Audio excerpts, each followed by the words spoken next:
Is your character not as agile as you would like?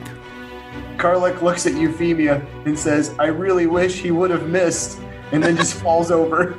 Is DM's grace in short supply? Oh, and the candles go out Yeah. on the Minotaur's horns. Is compassion not your character's strong suit? Minotaur more like beef or more like cannibalism? I'm asking for a friend. Is persuasion your dump stat? Be prepared for a caster. Please do not move on their own. There's no caster here.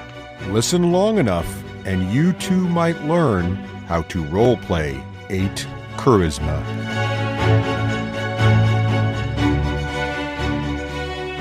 Hey everyone, welcome back. It's time for another Roleplay 8 Charisma. And as is our tradition now, the person who took the most damage, usually, although sometimes we come up with other rules, these things change on the fly. But this week, it's who took the most damage. Now, Seppi, I believe you have the official count. Yes. Last week, heavy combat week, who took the most damage? As per normal, John does the majority of our tanking, and so he often volunteers for this because he has lots of hit points and low AC. So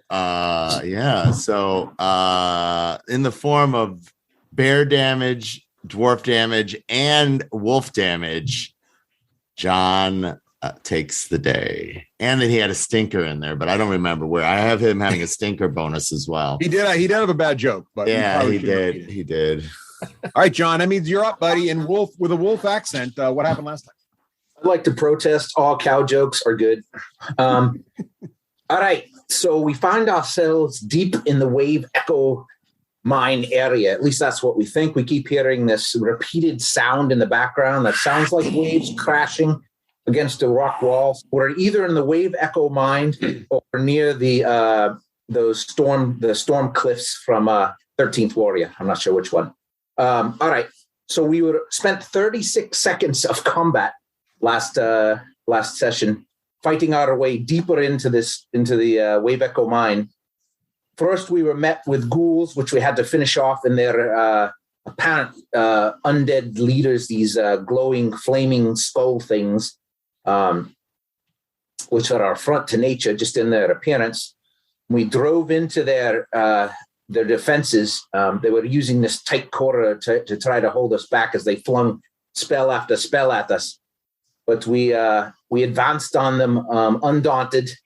We formed a wall. I launched myself into the combat, only to after we discovered that there was a horde of zombies helping them as well, which I don't know if they were bringing to life as we approached or they were already there, but most of them appeared to be fallen dwarfs or our kin from a time long ago.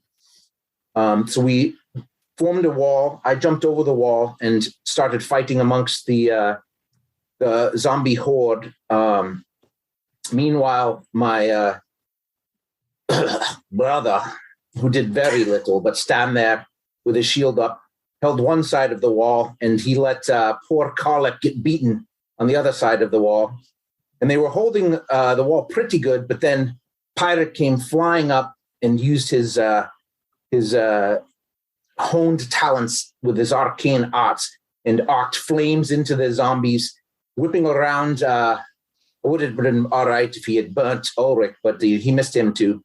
And then they fired into the zombie horde and lit most of them on fire. And then the rest of us advanced, including Shadeen and Euphemia, and we finished off what was remaining of the zombies. We have a fallen skull. We managed to take down one of the flaming skulls, and Karluk is hoof stomping it as we speak. Meanwhile, we advance on the last of the flaming skulls, and we find ourselves in this strange, looks like some sort of dwarven machinery. Not really in my wheelhouse, but there's a giant wheel and some, looks like a furnace type of thing. At least that's what it appears to me, but it's been some time since I've been around dwarven machinery. And that is where things stand at the moment. Excellent summary. Take a point of inspiration there. Does anybody need inspiration? Because I got one. I need some. All right, I could be inspired. Well, I would like to say these flaming skulls are a major concern to me. It would not be the first time I've tried to extinguish some burning sockets.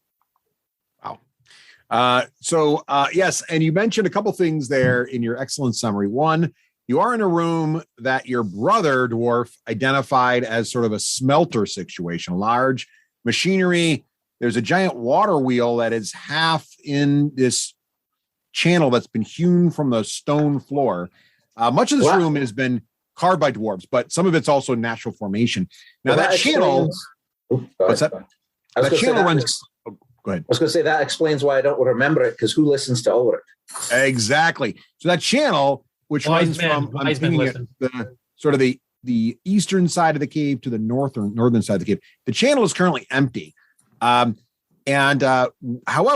as Karluk is sitting there at the bottom of the channel, currently stomping, he managed to sort of shatter one of the skulls. But the weird thing is, even as it's been sort of not only sort of disabled, but also shattered, it's still got this faint sort of smoldery glow on it. It doesn't seem to be quite extinguished. While you're down there, Karluk, another one of those that sounds kind of like whooshing water. That sound's been getting very loud, and it's actually coming from the channel you're in. You can sort of sense it coming down, almost like a pressure wave of sound coming out of the channel just to your east there, Karluk. And also just to the south, just to the north of the dire wolf. So I'm pinging right where that is there for those of you watching the video. So that's where you stand right now. There is one flaming skull still flying around, and he's about to go, unless anyone has anything they'd like to add. I'm feeling like Admiral Akbar right now, and I'm glad it's not fully operational, because I think I'd get swept away. It's a trap. I feel like it's a trap. Someone's added some little I think it's like those little wind indicators on a vent. Someone's added those to the nice drawing skills there, people. All right. So the skull. Now we've noticed a couple of things about these skulls. The ghouls actually started running back, saying something about skulls, which is weird for ghouls. Also, the skulls have been casting all kinds of magic and shooting fiery beams from their eyes. Now, we are down one skull, apparently, but the other skull is still floating around. And last session, in addition to casting quite a few spells, it also cast a spell on itself, which I believe Pyric identified as Blur. It's kind of a big fuzz right now, so its armor class is greatly enhanced. And it's about to go. It's going to assess who it's strained. Actually, it knows who the biggest problem is. It sees this giant minotaur stomping its fellow skull. So it slides up here one space to the right, and its little eye beams shoot out. Now, earlier it had a failure in its spell. It had rolled a 1 and burnt one of its little eye sockets out, but that came back now, and both of its eyes are online. And so I don't have it in a square, so I'm going to fix that. Why is he? Oh, there we go. He's going to shoot his little beam out at Karluk. Are you ready there, Karluk? Russ, does Karluk get any cover from the giant wheel?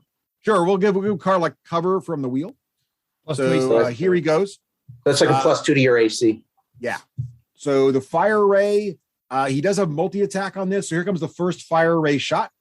I thought one of his eyes went out. They came back. It was out for D4 turns, and it expired the end of last session. So it's going to roll to hit. It rolls a 12 plus 5 is a 17. What's your current armor class, Karluk, with the wheel? With the +2, that'd be a 20. So the power of... the wheel deflects the first beam. Mm-hmm. The second beam also jets out, searing towards the wheel and you. It rolls worse though. So the wheel. Let's just see if the wheel's going to make a little saving throw here versus fire. The wheel rolls a 1. So both beams catch the wheel on fire as it sears it, and the wheel is now catching on fire. I'm going to put a little fire on the wheel in a moment here.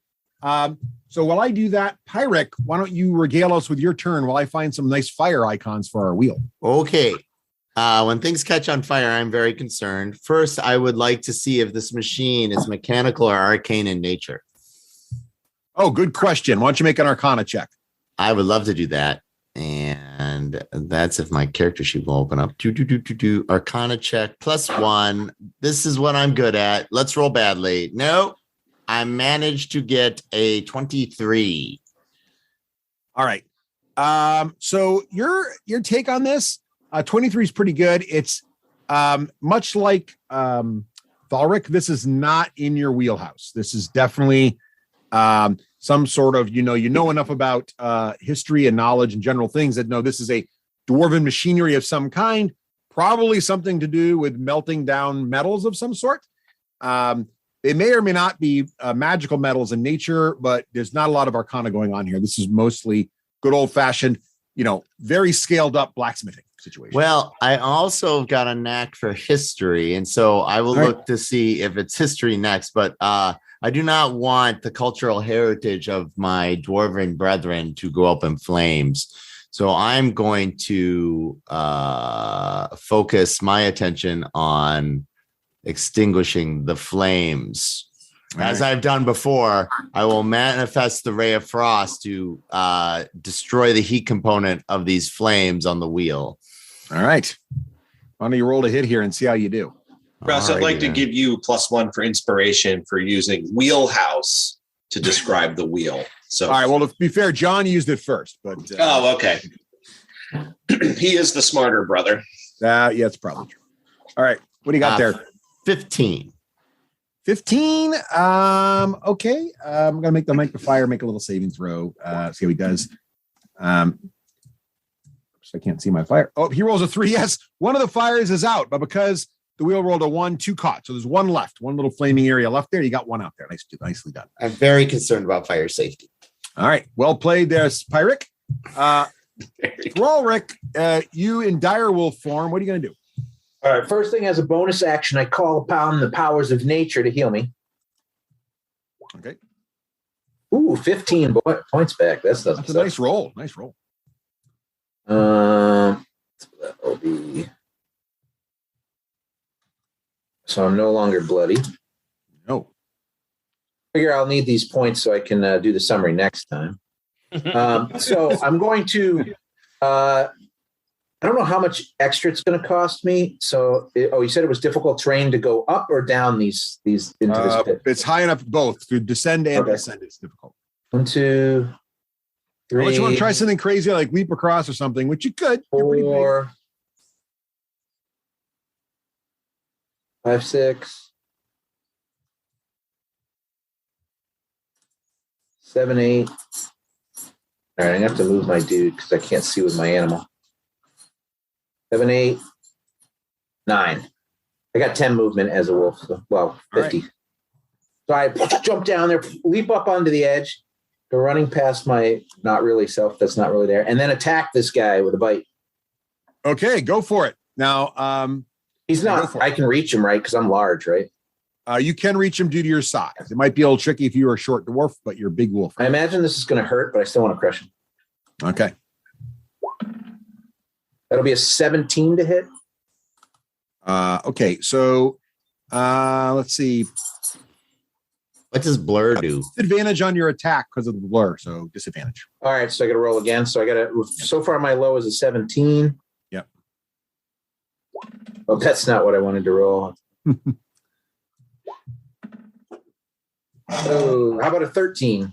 Oh, well, the armor class is not that great. So even with blur, you strike him. As you do so, as you get ready to do so, a shield pops up around him and deflects your blow at the last minute. Seppi, make an Arcana check. I would love to. I want to see how much juice this guy has left. The juice is loose. I got a 25. Yeah, he's using a shield spell reaction to deflect that. And just so you guys know, I make a little mark on the sheet to decide if he's going to do it before you roll or not, because I know I have to do that before I roll. So he burns another spell slot. I'm done by the way. All right, excellent. So he deflects the blow, but he's now used his shield, so he's running low on magic. Okay, and it is now the other flame skull is smoldering on the ground. So it is Euphemia. What are you going to do? Euphemia, she has some flashbacks to when Pyric would cast some flames in a subterranean cave way back out at Phandalin. I do not know what you speak, Euphemia. I'm just speaking inside my head. I have a long track record of fire safety. Like, Well, remember that's who what kept she's- Auntie's house from burning down? Do you remember that, Euphemia? Well, you didn't let me finish. She's very proud of him for extinguishing the flames. Yeah, that's what I do. rather than inciting the flames.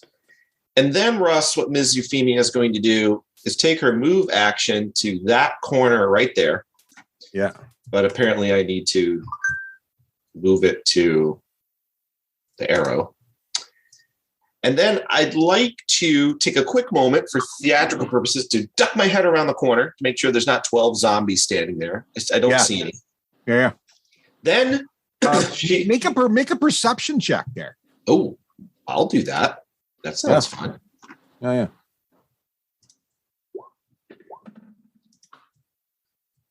I don't have my chat window open. 17. So that's pretty good. That's pretty good. So at the end of the corridor there, you see a pretty good sized door that is closed. Also, just to your left, there looks to be a stairway going down away from your location. And also, because you rolled such good perception, you just barely thought you heard there's noise, maybe a word or two coming from the other side, muffled, very muffled from the other side of this door right here. Okay. Using old Pyrrhic and Euphemia sign language, I go like this to Pyrrhic. And for the listeners, he's cupping a hand to his ear. And then he's pointing and gesturing and sticking a finger up his nose. Okay. And then I'm going to shoot my bow to that guy there. All right. Now, Rafe, take a point of inspiration. Rafe, take a point of inspiration for actually signing your communication and requiring the other players to figure out what the heck he meant. Okay. I have one available to give if somebody needs it. All full? I can take it for healing if nobody needs it. Okay, give it to Carlick for healing. Give it to Carlick for healing. He's bloody. Now, for those listeners following me along at home, I do not get advantage on this bow shot because I moved. So I just get a regular shot. But you would get sneak attack because I'm within 5. Sneak attack if you hit. Yes, but I don't get advantage. And my daughter's bringing me my bag. Sorry, honey, I was on the phone. No, my work bag. There's no work bag in the kitchen. All right, we'll talk later. All right, so where am I? Short bow. All right, how we do? 18 to hit. 18 to hit. And remember, you have disadvantage due to the blur. Oh, poo. Oh, you got to roll again. Poo. 10 to hit. 10. That will miss. The blur, you shoot the wrong shape. It's moving so much. Shoot the wrong shape. Yeah. All right. Blur spell now, saves the day for the skull. That D6 is to recover my arrow, and I do. Go ahead. Euphemia's turn is over. All right. Nicely done, Euphemia. You did a little scouting there. You shot at a skull. Nice full turn. Ulrich, what are you going to do? It's a great For God's sake, do something. It's a great day in Ulrich's mind. I look over at Euphemia. I look over at Euphemia and go, I put my big finger to my nose and go, I don't get it.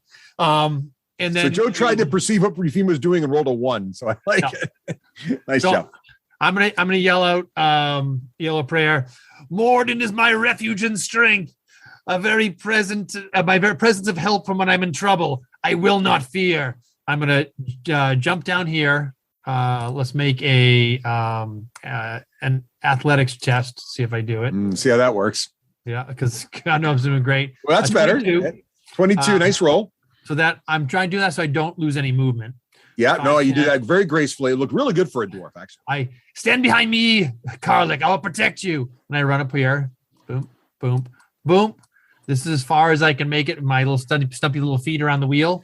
Mm-hmm. And then I'm going to hold my shield up. I pull out a hand axe, and I'm going to chuck it at that guy up there with disadvantage. All right. Guide my hand, Morden. Strike this devil down. And I'm going to whiff off into the distance. Yes, the blur spell is really working overtime here. Not to be outdone by my brother who missed as well. All right. Excellent. All right. And for the listeners following along home, Joe did roll a natural 1, but I did not give him a red card because he self-imposed that role to try to interpret Rafe, and I thought that was so clever that he deserved an inspiration as he rolled a 1, so it canceled each other out. All right, moving on to Ulrich. Ulrich, you're standing next to a burning wheel. I'm not saying the wheel's on fire because of you. That's Carlick. But it is on fire Carlick. adjacent to you. So what are you doing? Gallic is really considering casting Thunderwave right now, but You now Thunderwave's useful. but Yeah, I think I am 100%. not going to do that. I'm It's gonna useful in many advance. ways. I don't Not only know. would you put out the fire, you would destroy the wheel. 3, 4. Can I stand here? It's on the edge, but are you gonna? You can stand at the bottom of the cliff if you want. Or and I can attack up. go to here. How's that? Is that spot okay? There you go. You'd have to climb, so you have to pay double movement. But yes, you can get Ooh, there. double move. Can I do an athletics to? Yes, I will allow athletics. All right, let's see what happens. Parkour, baby. Here we go. Athletics. With the power of Grayskull. There we go. What's your bonus? 17. 17, sure. Yeah. Cool. Even Carlick, you guys are making this channel here look like it was carved with stairs in the wall. You zip right up there. You get a nice attacking with advantage. You're flanking him, right? So that'll even out with the blur. It evens out his blur because he can't know which way to blur now with a wolf on one side and a minotaur on the other. Ugh. How do we do, minotaur? Double-handed sword blow, 11 to hit. Oh, but his AC is 13. Your sword misses. So his blur saves the day again because you would have had advantage. That skull is having quite the field day. Gallic Anything grunts else? in dismay. Anything else there, Dan? Nope. All right. Shadeen, for one of the few times in battle, you are standing in, I would say the light of day, but you're in a cave. You're standing in not the dark. Yeah. I don't like it.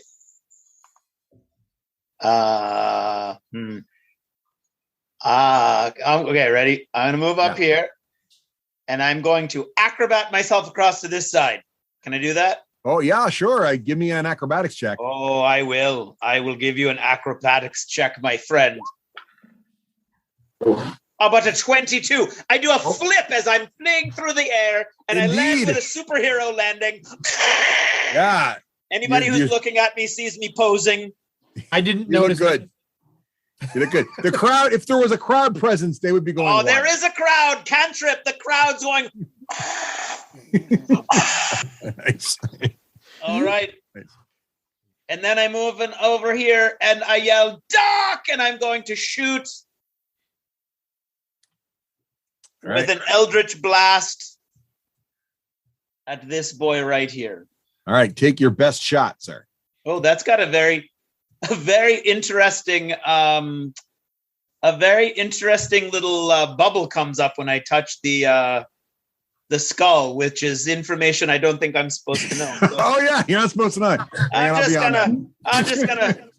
Okay. All right. Well, I'll I'm fix that going real quick. with. I was like, oh, look at that. Ah, There we go. I think I found an answer to Seppi's question. Yes. The skull has a little sign that says, I'm currently out of magic. I am going to Eldritch Blast with my inspiration, so that's going to cancel that out, right? Well played, sir. Yes, you remembered it. It does indeed. So here we go. How about a 14? 14 will strike true. Oh, you better Now- believe it'll strike true. Now, I do have a question for you, though. What type of damage is Eldritch Blast? It's a good Force. question. It is force. Oh, excellent choice. Yes, he does not have any kind of resistance to Wouldn't his that. shield spell block it though? What's that? Wouldn't his shield spell block it? No, I think shield spell specifically blocks magic missiles. Actually, shield spell, for those interested, is a reaction. We all know he's out of magic, by the way. It's a reaction you do instantly. It does last to the next round, but it is a +5 AC. So it would have just. Oh, it'll make it failed. miss. Oh, it would have made it miss. You're right. Thank you, John. Yes, it would have missed. I'm sorry, your Eldritch Blast does in fact miss. I thought it was a +3 AC. Does it also have the magic missile defense too, or no? Yeah, so the way the magic barrier works is you use it as a reaction, which he did for his last spell, which is why I wrote down he was out of magic. And Well, he used it. Yeah, he used it on my turn. So Yes, until the start of his next turn. His next turn. Okay. Yeah. Well, It then, stays up. It adds +5 AC and blocks all magic missiles. I would like to point out that I've now used everything in my quiver twice and bounced. Yes. twice. Yes. It's very Sorry to hear that. If it makes you feel any better, the entire party missed him. So Yeah, he's having a good day with Blur and his little arcane shield. Though he is out of magic. My brother missed him, and he's terrible at that. Yeah. All right. Excellent. The little flame skull. And it's back to his turn. His shield I don't goes. miss very often. His shield. Shadeen, did you have any movement left? Did you want to do anything else? You had I a pretty didn't have dramatic any turn. movement left. No. It was very dramatic. I feel He a was little bad. posing and flipping his tentacles. I mean, you don't get to land like that for free, you know. No, you don't. It's the Flaming Skull's turn. His shield drops. His blur's still up, though. Blur lasts for a little while, which is handy.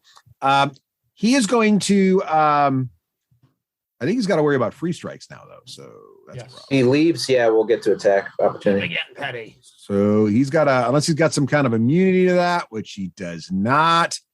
So he's all out of fancy spells, which would be handy here. So someone's getting laser eyes. Who's it going to be? He's going to have disadvantage because he's in melee combat and he's shooting a ranged weapon. Oh, yeah, that's a good point. Yeah, that's correct. It is definitely a ranged weapon. So what he's going to do here is he's going to pick between evens is wolf and odds is minotaur. Ready? Here we go. It is evens for wolf. Wolf, here comes the disadvantage shot. Here we go. Rolling 2, picking the lowest. He rolls a 8 and a 9, so he's got to go with his 8. I believe he's +5 on the wolf. He is. So that is going to be a 13, Wolf. How does that do? That just misses, so it just burns into my hairy hide. And then his second fiery beam comes at you also with disadvantage. And this time he rolls. Ooh, he rolls much better. His low roll is a 17. Yeah, that'll hit. Which is an 18. So you take 3d6 fire damage from the flames.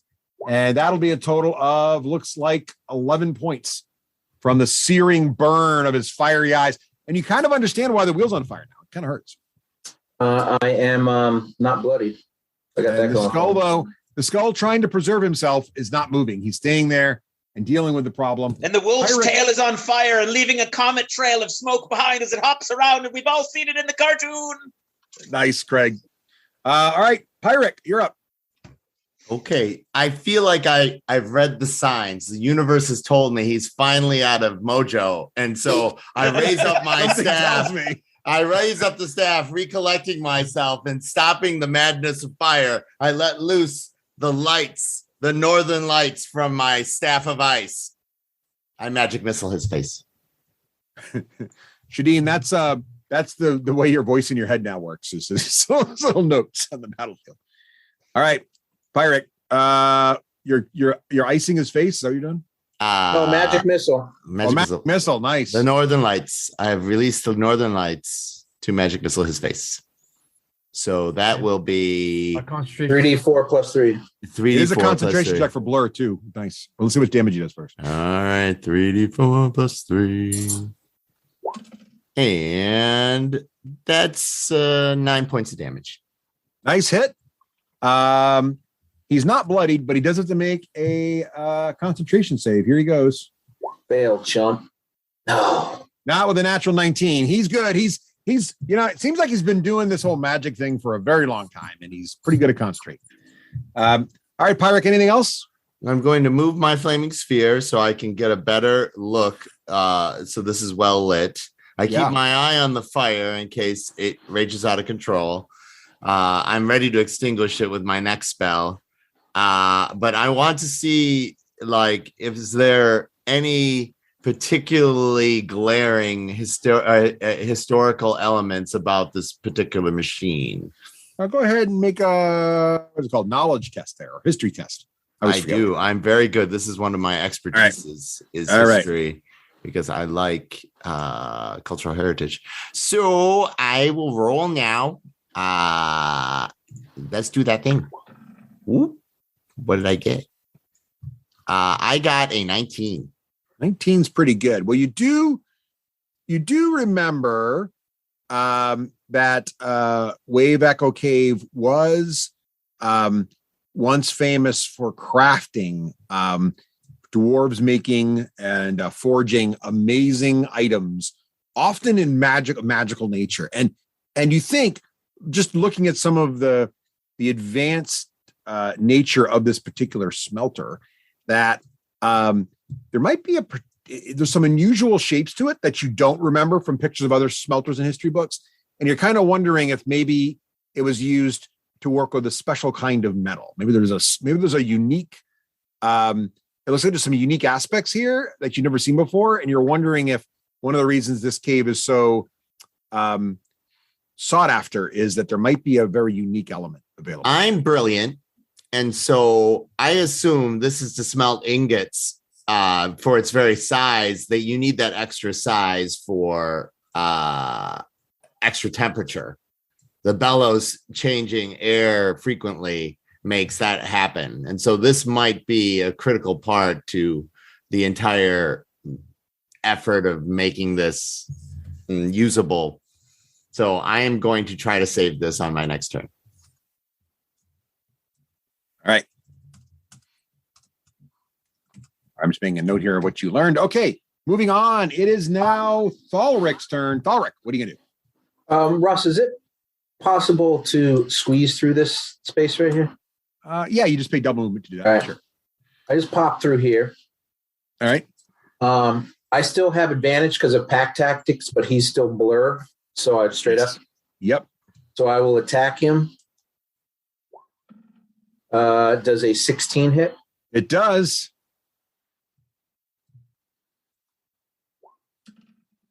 He is going to take 9 points of piercing damage.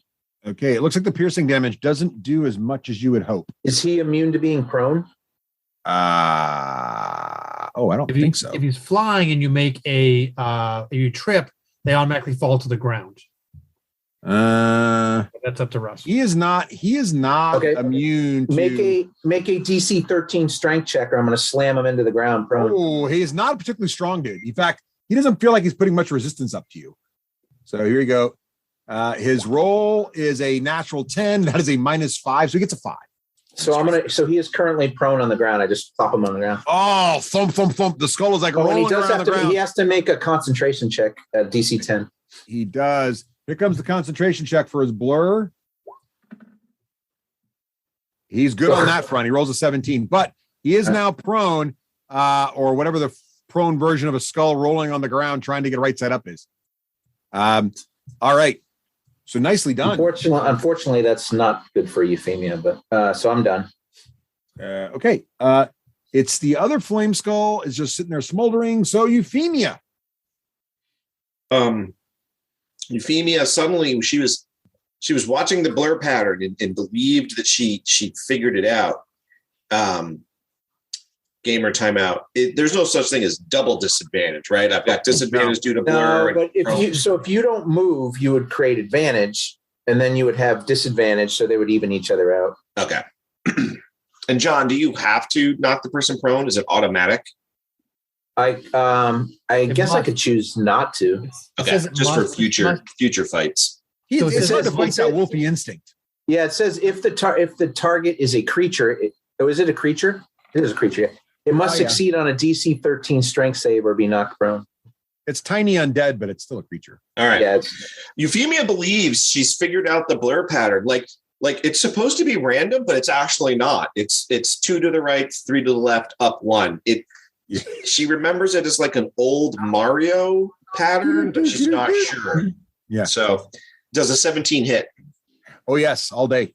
All right. So she lines it up, sights it up, and she's now going to roll her sneak attack damage. All right. And she does get to drop the lowest die. Oh, that's right. It won't roll from there. Oh, there it goes. By the way, the skull is bloody now after that wolf hit. What was the first one? A 2? You got a 2 in the damage. First one. Yeah. 2. All right. I'm going to re-roll the 2, and I have to live with the second result. Nice. So a total of 16 points of damage from Euphemia's iron arrow. He's resistant to piercing, but he does get 20 points, Rafe, total. No, I got a 5, 5, and a 6, right? 21 points. Plus you get your dexterity plus 4, right? Would be a 20. Yes, that's right, because I added the dice I saw on the screen. Joe is right. So another, okay. So 20 points total. Oh, shit. Okay, so he takes another. It takes half of that, so it takes 10. But it does have to make another concentration check. He does have to make another concentration check, and here it goes. This time he rolls a 5. The blur is down. Good job, Euphemia. Fuzzying. Nice shot, Euphemia.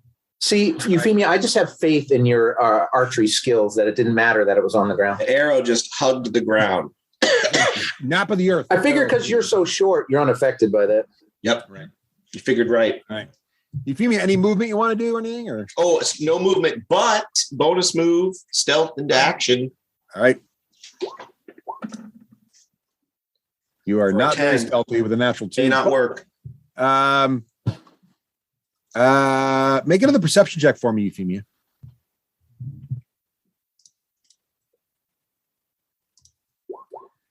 Euphemia gets a nope. That's all you got.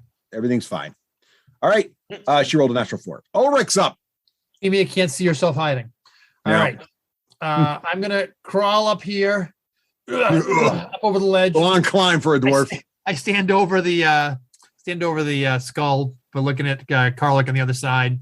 I do not fight alone. And then luckily I have someone with me who will always help me. And now you have advantage all day. Moradin is what I say as I look at Karlik. I hit with a 19 hits, I assume. That is a hit. Roll damage. All right. I'm gonna do a whopping 13 points of magical damage with my axe. Magical damage. That is what it took. It looks like the skull, the fire in its eyes go out. The flames reduce to a smolder, and the skull just kind of gets deflected under your axe. It does not. Did he cut it in twain? That is what how golf was invented. You don't twain it. It's still in front of you there, but it's just sitting there in a low smolder, much like the other one. Although the biggest difference is this one's still whole, the other one's in 4 big chunks. All right. At this moment, I feel like the Tauntaun from Star Wars. Nice, and a nice sort of silence sort of settles over the room, except for the. I don't think a Tauntaun ever went. Yeah, that was the Sand People. Tusken Raider. You know what I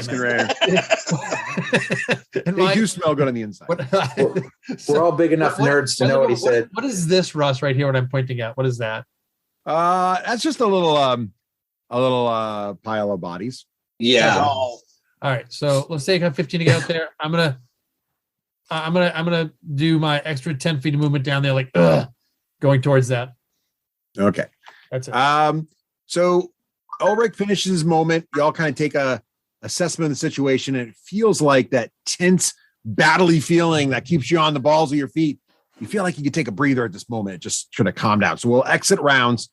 Ulrich just went. Karlik, what do you want to do? I'll keep going in order real quick here, just to keep things moving, but also to give people chances to do stuff. Ulrich, what do you want to do? That's Karlik. Karlik, what do you want to do? You're on mute, Karlik. The Karlik Ulrich combo keeps very deadly. mind. Yeah, one of us has the power of Moradin, and the other one just gets smacked in the face. Kalik is going to use all of his bardic knowledge and bring it to bear upon these burning skulls to determine what's the best way to extinguish them to make sure they don't come back. Oh, great thought. I'll show you when it's my turn. Here we go. Go ahead and make a yeah. What's the rules on bardic knowledge? Stand back, everyone. My bardic knowledge. I don't think there's any. It just gives them extra stuff. All right, give me a number. 15. 15. Ooh, 15's not bad. 15's not. That's what in my head I wanted 15 to be the minimum to have an idea of what to do. 15 was the highest I could roll, so I'm pretty. So you're feeling like your bardic knowledge. I mean, in the rage, sort of you were feeling that sort of minotaur rage, you know, that urge you get, you know, whenever you're in a tavern and like the tablecloths happen to be red and someone like spreads the tablecloth out, you just have this urge to like charge and you kind of lose your focus.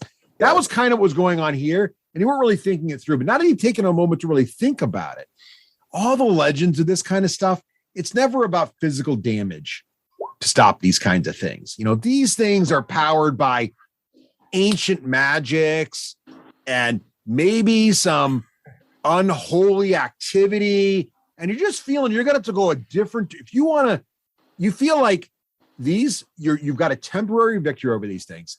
You don't feel like it's permanent. There's probably a way to make it permanent, but it's probably not brute strength. That's what you got out of that.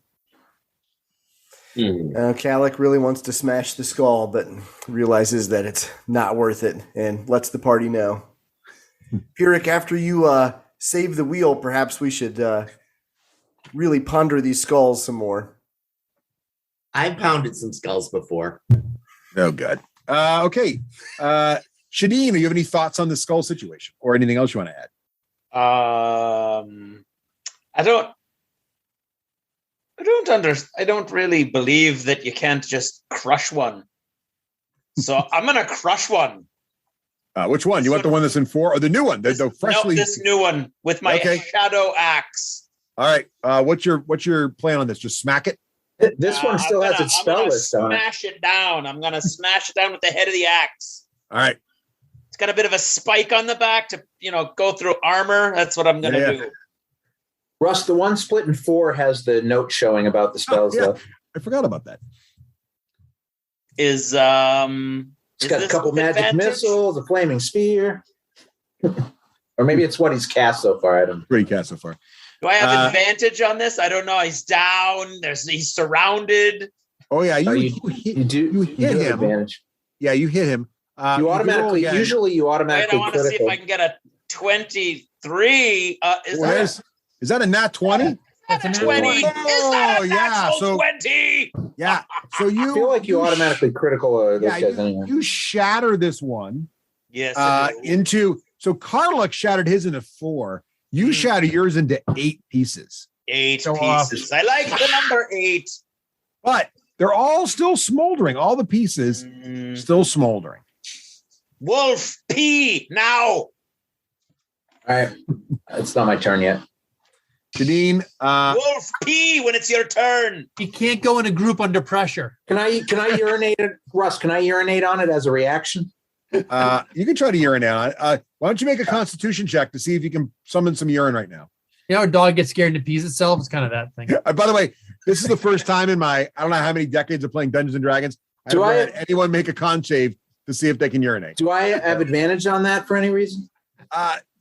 Give me a reason you'd have advantage on this. Well, the running water. Did you drink a lot of water before? I drank a lot of water back at the cabin. Running water.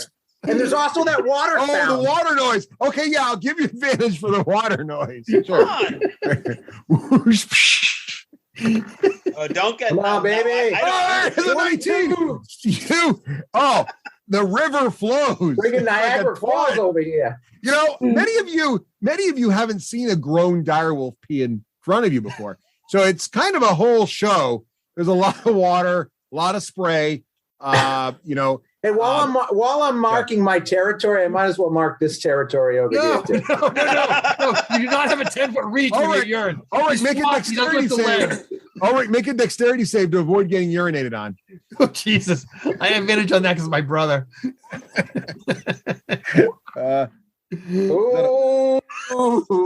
it. Who opened the sluice? There's water coming down. Right in the face. Ulrich is hit in the face by direwolf pee. He's spraying, coughing, and splattering. Also, the wrong skull, you numbskull. All the skulls are washed down into the chasm with all the pieces with Ulrich down there. Everything's covered in wolf piss down there. The whole thing smells really bad.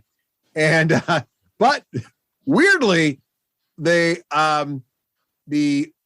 pieces are still smoldering, and all 4 pieces, weirdly, even though they're separate, and they just look like they're laying there. They're not that far apart. You kind of felt like they would have scattered more, but they didn't scatter that much. I now understand why anger, all the skulls are dwarves smoldering. have German names. All right. Speaking of Pyrrhic, what are your thoughts on this situation, Pyrrhic? What do you have to add? Are you focused on the wheel?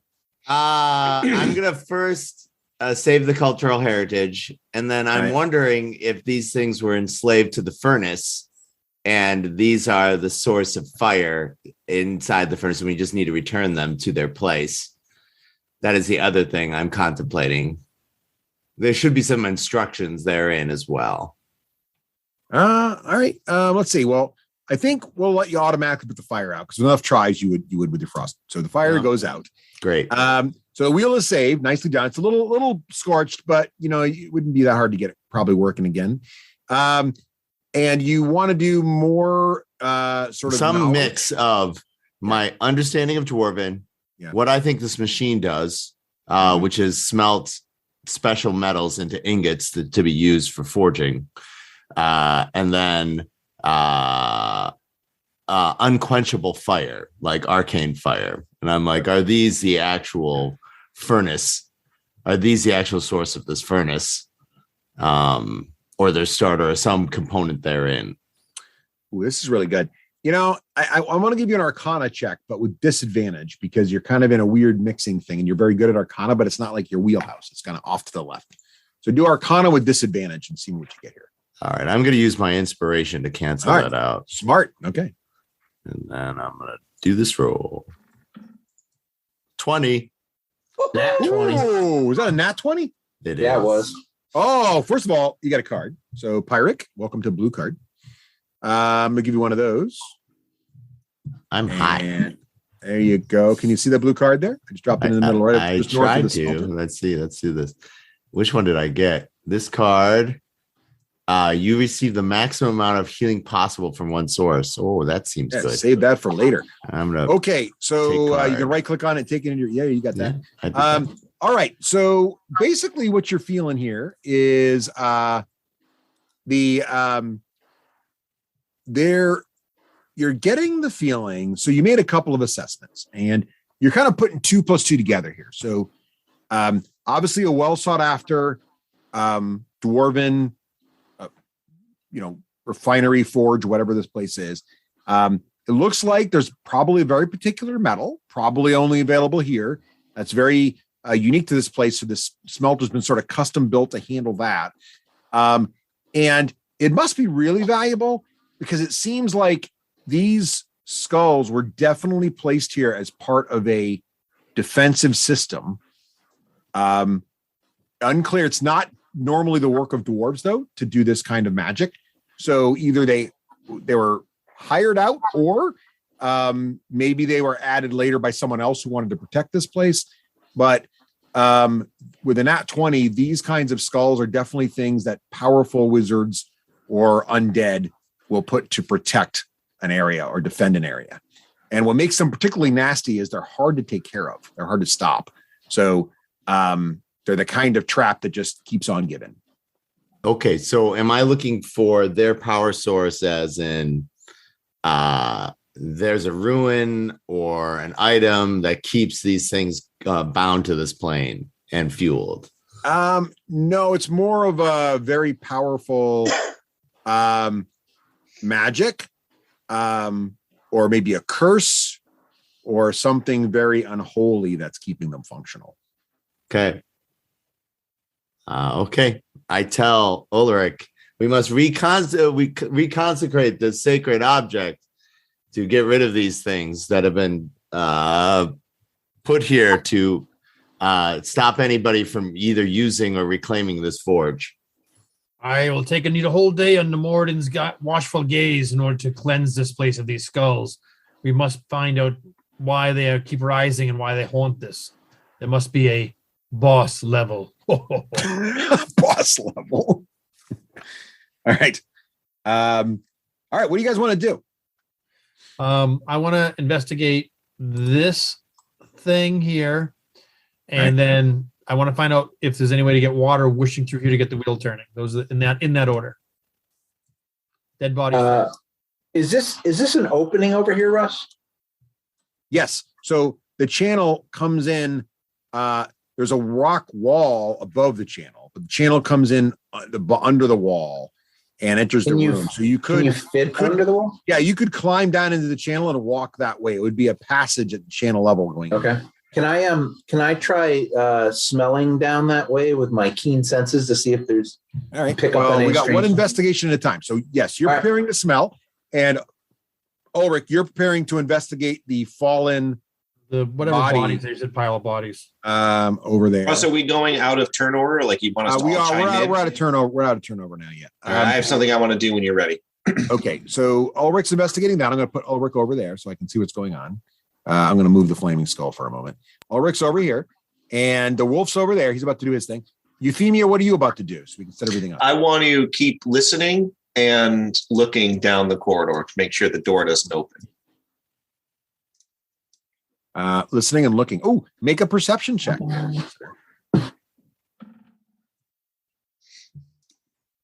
How we do? Is that a natural 2? I think everything's fine.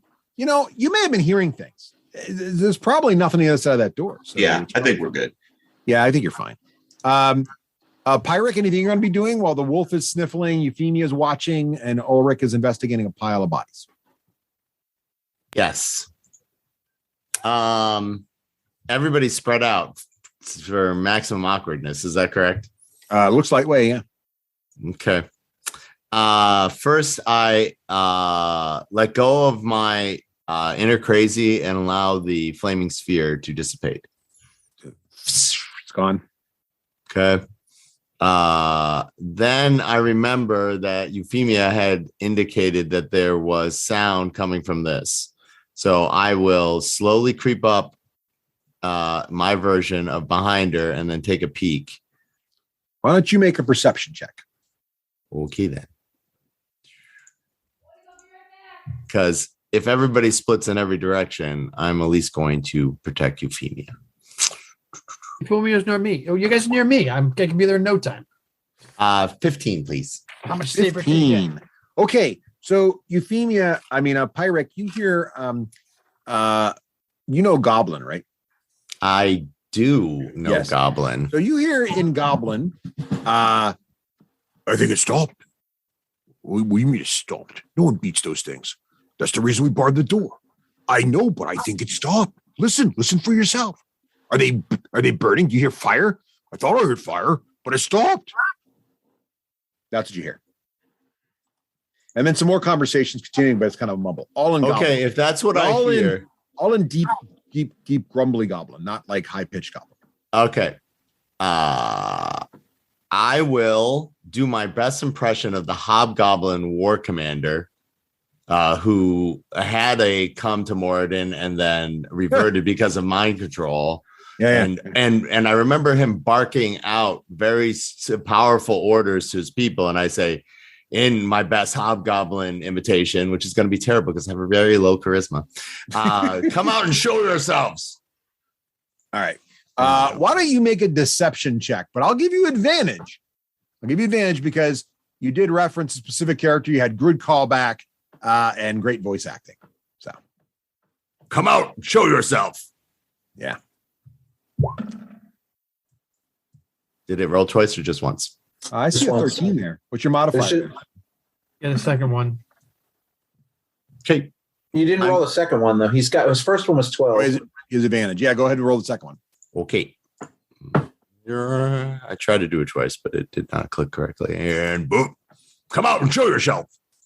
16 is as high. Oh. Nice.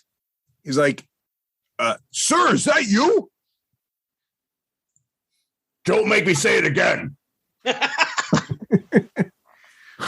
But sir, you know we barred the door. It's been spiked. We're under orders not to open it. I don't think I have the right tools.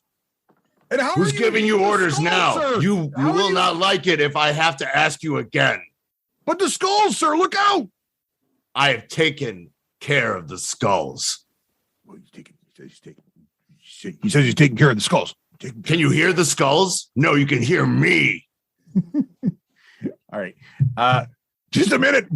And you hear banging, like someone's hammering on a spike. All The right, inside of the door. now I'm jumping up like a crazy person trying to get everybody's attention. It's like thump, thump, thump, thump. Okay, we're gonna go back to rounds. All right. So I'll leave you guys in the same turn order. Right. So Pyric, by the way, it's been about 15 minutes since the battle ended with all the investigation. Now, before we come back to rounds, though, because while Pyric was doing that, you guys had all declared some actions. So, Joe, you're searching the bodies, and there's some more bodies here, like the other bodies that animated. And for some reason, they're dwarven bodies, but they did not animate. And you recognize some of the symbols of Moradin on these ancient bodies. and you feel like make a religion check. I'm terrible at this too. I was How can you never be terrible studied at very hard religion? in You're a class. 13. It's not bad.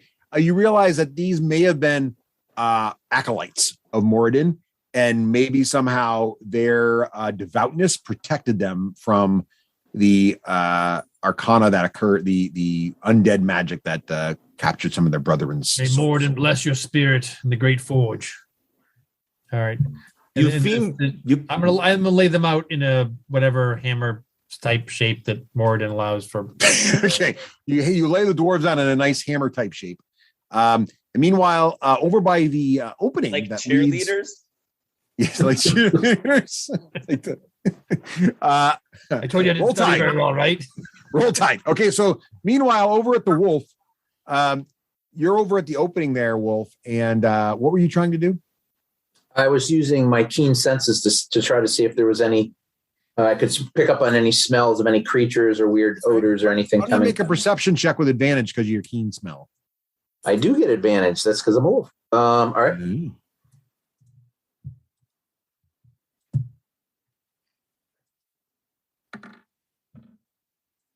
22 is my high.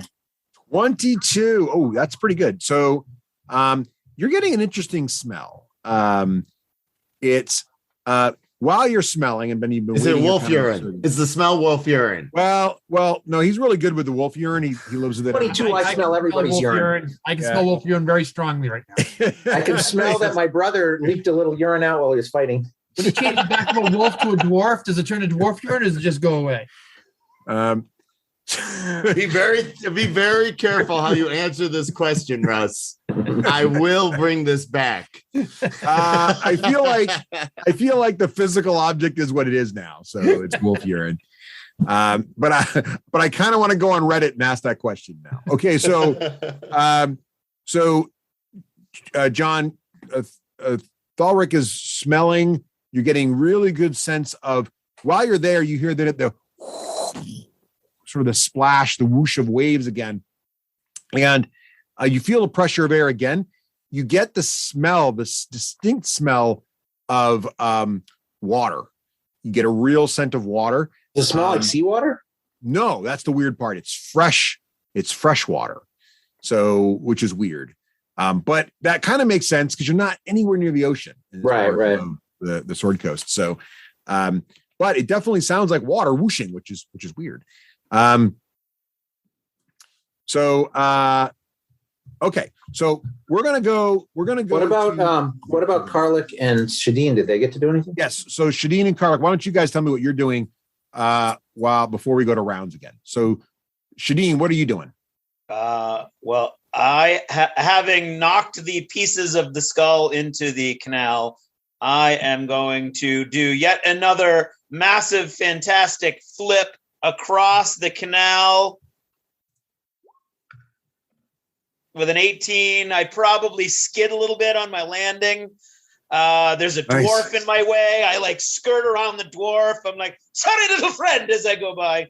Oh, there's bodies here. Bodies, friend. 3, 4. Yeah, but they're in the shape of a hammer now. So I dance through the hammer shape without disturbing any of the bodies. Oh. Here comes the hammer. I heard somebody calling for help down over on this side here. So I go over here. Any target of opportunity. I'm getting ready to launch an Eldritch Blast in any direction required. All right. You look good.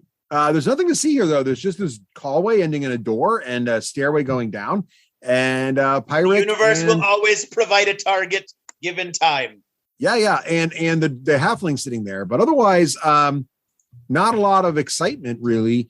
Although you do start to figure out, make a perception check there, Shadeen. Oh, I'm so good at perceiving things. Let me tell you. Oh, how about a 0? Oh, was that a natural one, Trey? I can't see a thing. Here, why don't you take this little red card? You do better with the darkness, I think. There you go. Why don't you take that? This card may be played against you by the GM at any time for the following effect. You discover your weapon is in disrepair. Oh, good luck, GM. Disrepairing my axe made out of shadow. Yeah, we'll figure out what that does. But go ahead and put that in your pocket for now. We'll come back to that. What do I do? Right click on it? Right click and I left clicked by accident. Oh dear. I flipped the card. All right. Well, Craig's doing that. Why don't we do a new we'll do a new initiative round here. Just to make things interesting, mix things up. Karluk, did you want to do anything here before all the excitement starts? So when Kalik was trying to figure out what's going on with the skull, the only reason he could remember it was due to his Harper training. He had studied about this at some secret Harper libraries, and so he was thinking about his Harper training and what he should do in this situation. Immediately, his Minotaur heritage was calling upon him to run to the north and look to the left. But he remembered that Harpers would not spread out that far. Nonetheless, he started to walk to the north, but then he heard a very commanding and stern voice from Pyrrhic's direction. He had no idea what he said, but it stopped him in his tracks. And Kalik stayed right there. Oh, all right, nice, Karluk. Oh man, Dan, take a point of inspiration that you can use for healing if you want for that excellent Karluk confusion. I need it. Go for it. All right. So while all this is happening, the door finally pops open here. So let me do this real quick. So this door pops open, and standing in the doorway is a big fuzzy bugbear. And he's standing right there, and he's looking out at all of you, and he's like, wait a minute. You're not the commander. And that's when we all roll for initiative. Don't forget to click on your token. Well, I better make sure I click on this token.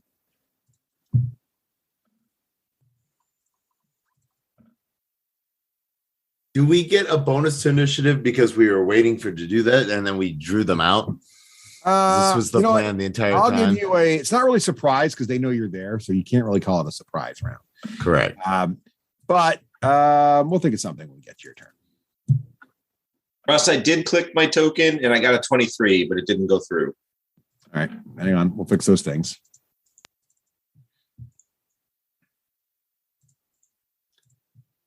Okay. All right. So let's see who we're missing. I see Thalrek. Does it bother anybody else that the skulls are still on the initiative chart? Yes, it does. Not me. Thalrek is on there. It's they should be on there time. 12 times.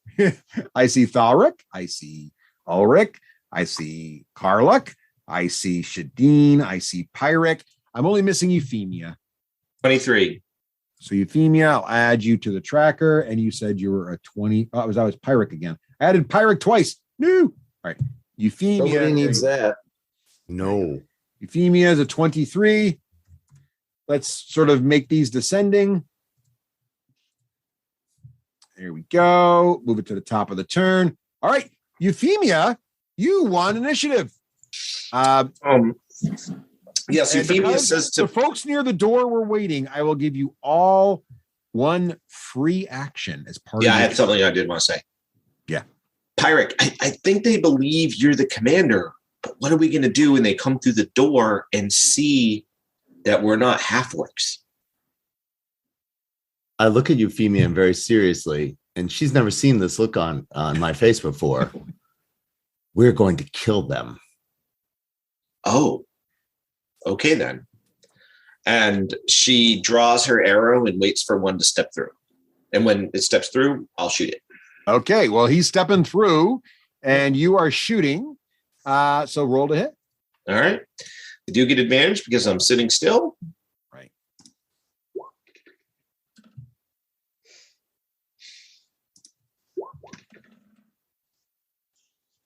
Take the 19. Looks like the 19 will 19 hit. 19 I do will hit. not get sneak attack bonus. Yeah, you do, because if you have advantage, you get sneak attack. Oh, bonus. that's right. Thank you, John. I forgot about that. All right. So that extra 3 is, I don't know, rolling a critical or something. So I got a 6 plus sneak attack bonus. I'll take all of those. 6 and 6 is 12. 12 plus 3 is 15, plus my dex bonus, 19 points of damage. Oh, nice hit. You hit him hard right in the stomach. The arrow sinks deep, and he is bloodied but still up. All right. Anything else, Euphemia? Yep, she'll do her basic maneuver and stealth into hiding in plain sight, like halflings can do. All right. It's the bugbear turn in the back. So he sees the bugbear near the door. Oh, double over in pain, stagger back. This arrow sticking out of his belly. We're under attack. We're under attack. The door's been breached. And he starts running forward, actually, of all things. And he runs 5, 10, 15, 20, 25. How fast are these guys? Yeah. 30. And he starts to try to close the door. Close the door, you fool! Close the door! And he starts to close the door. I'm going to have him make a little strength test here to see if he can overcome his buddy who's kind of got his hand on the door still. Did we finish free actions you said we were going to get for waiting on the door? Oh, yeah, sorry. It was only Pirate get one free. Euphemia, you had one free action, so you can try to shoot this guy again. That didn't Euphemia just take that to shoot at him? No, that was her the initiative. That was her normal action. So I'm not giving you guys a full surprise round where you all get to go because I knew you were. But yeah, I think Pirate goes next for the free action. Okay. Oh, well, it's not a He surprise. was trying to give you an extra action on your turn. I'm trying to give you an extra action on your turn, which is kind of a hybrid between full surprise, which you don't have, but being set up, which you did have. So Euphemia, you get one more shot, is what I'm saying, basically. Oh. All right. In that case.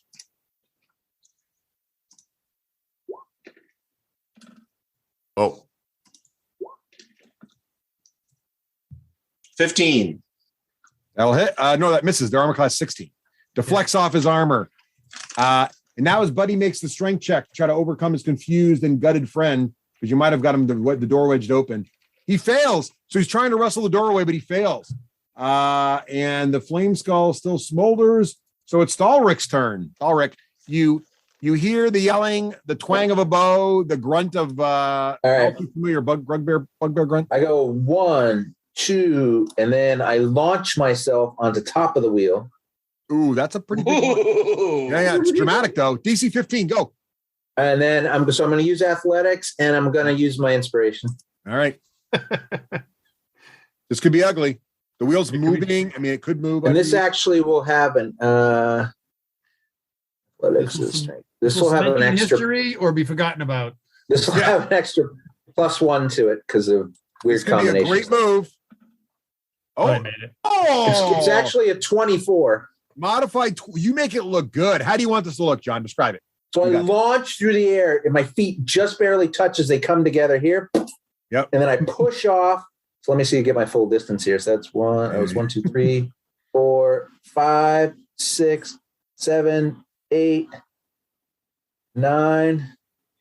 I can't get through him, so I have to stop here. And that was very impressive.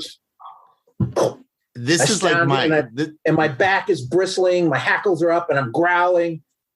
And that's my end of my turn because I can't reach him. Oh, wait, you know what I can do? I sure can do something. I can actually double move. So I'm going to go 1, 2, and get in front of here so I can take all the damage for these poor bastards. Oh, you're blocking. Oh, am I blocking your way? I'll stay here then. All right, I'm going to ready it. You know what I'll do? I'll ready an action to attack if anybody gets in my reach. Any enemies.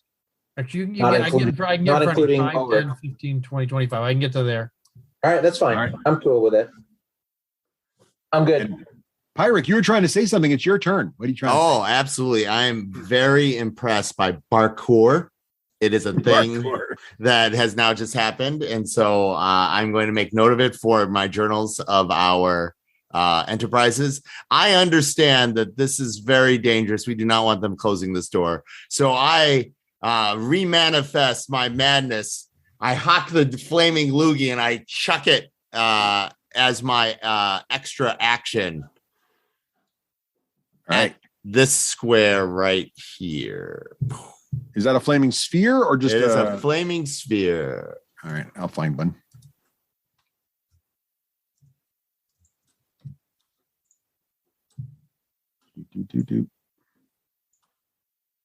Can't see it.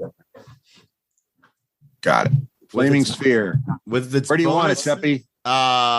Right behind the one that's hurt. All right. You have So it control is of it kitty now. corner. You can move it wherever you want. That's awesome. Let's do that thing. I'm going to have it manifest, and I'm going to have the bonus action slam into the one that's hurt. All right. So he's got to make a dexterity save. He does. Here he goes. He rolls a whopping 3. He will fail. That is good. I like their failure. Their failure is my success. Take 8 points of damage. Oh, the sphere burns him deep. And he falls to the ground dead. That's Clearing the excellent. doorway. Okay. All right. And so, Nice job, Pyric. Anything else? well, that was my bonus action Yes. for the surprise, and that's my Yeah. last spell of that. type. Semi-surprise. Yeah. So the semi-surprise. And then I will then, knowing that this action is fair and balanced, I am going to coat the front of the doorway here and here in ice like I have done before. And so if people try to get purchase the slickery, watery fire combination, they will end up prone. That is All right. my Nice goal. draw. Why don't you draw the little blue pencil there where you're icing up? I am right. icing. Wow. It's like Frozone over there. Yes, and then I'm going to step out of the way. Okay. All right. Nicely done, Pyric. While you're coloring in the icing, Shadeen, what are you planning on doing? Noting there's some icing happening in front of you.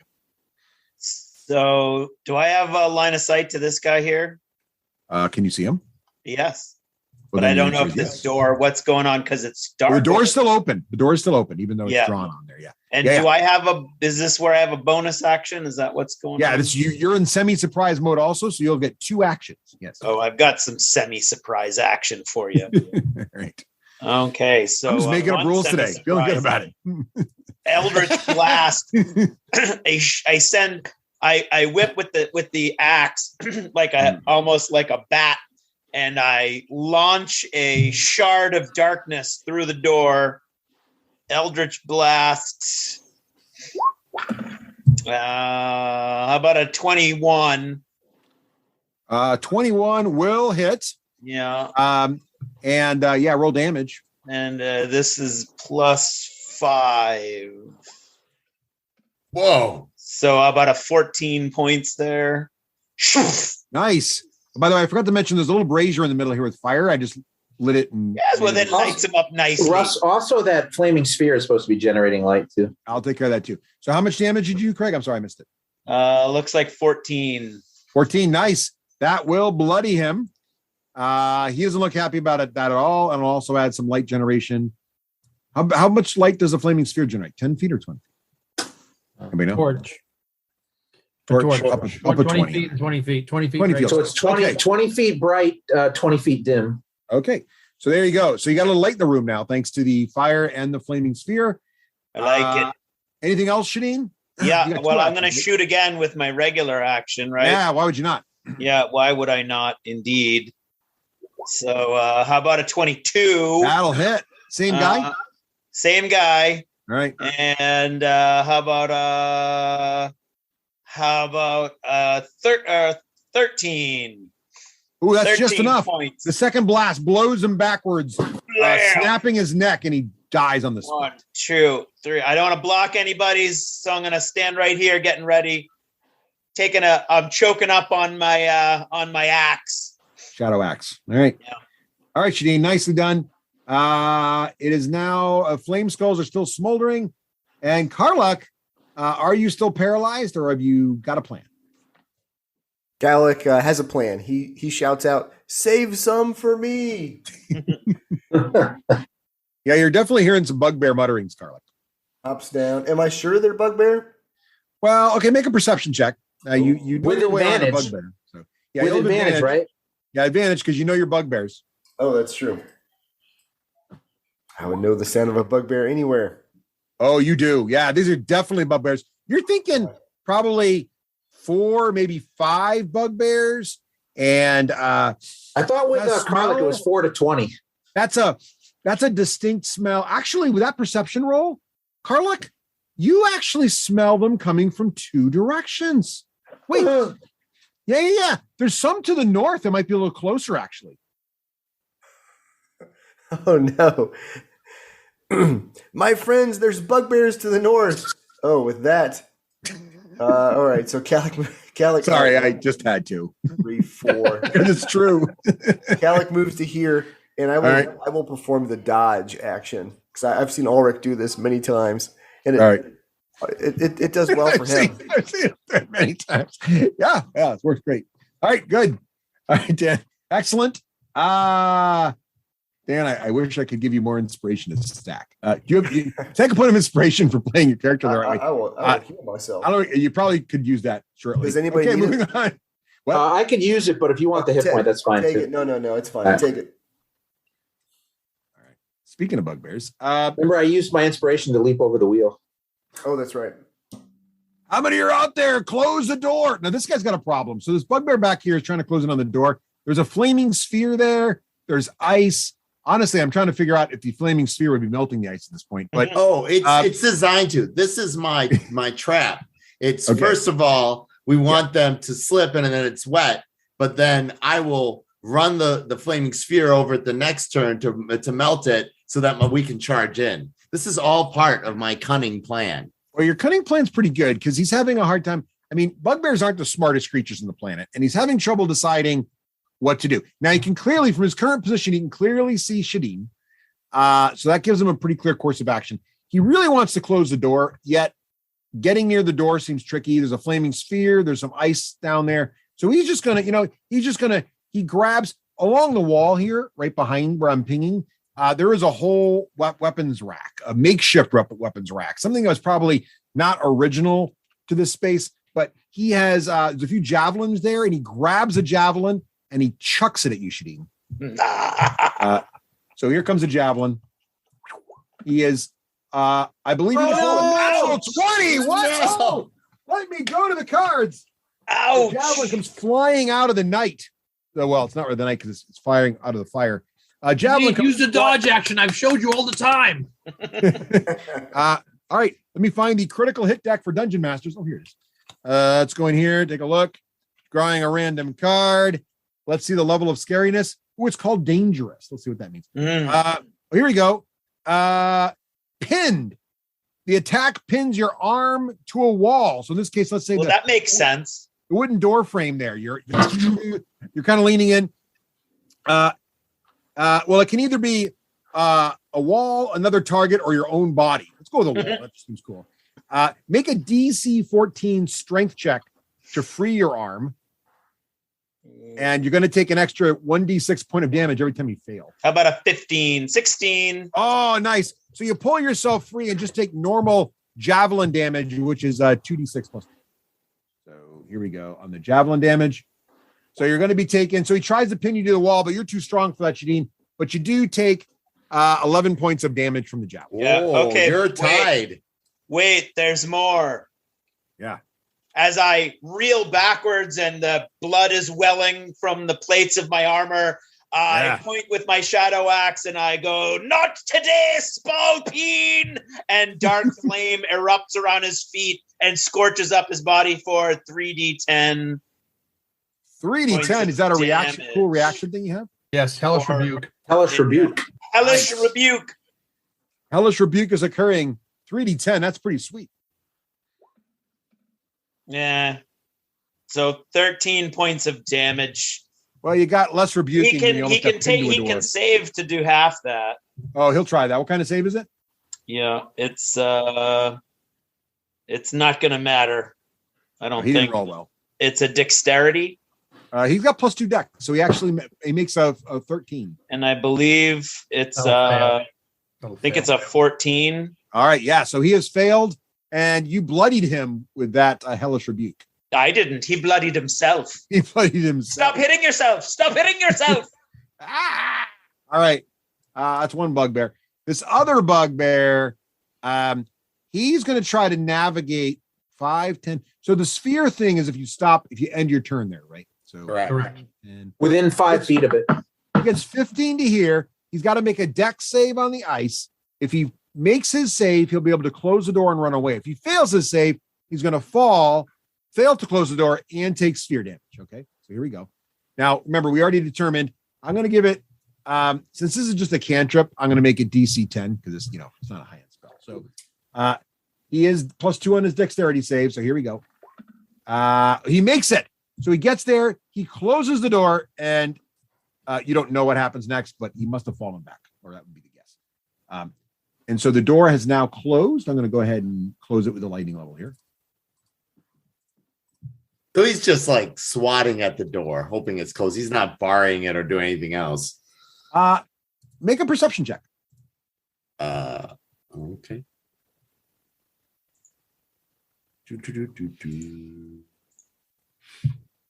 Perception check. Whee! 13. All right. Yeah, you think it's unlikely he did much more than close the door. So if you're any kind of real dwarf, you'll move full speed and just throw yourself through the door. Well, speaking of dwarves, it's Ulrich's turn. Garlic, what is it? Why do you go north through that channel? Oh, don't follow him. I've got that. I smelt them. Yes, we smelt things here, but what is it? Why are you going north? I smelt the bugbear. Confused again. All right, not knowing exactly what he means, actually, I'm going to just make a perception to have any clue that I have. Why do you bother? Don't know. You don't know what's going on. Ulrich rolls a 2. You're going the wrong way. That's it down here. Your sense of smell is terrible. You confused Calic.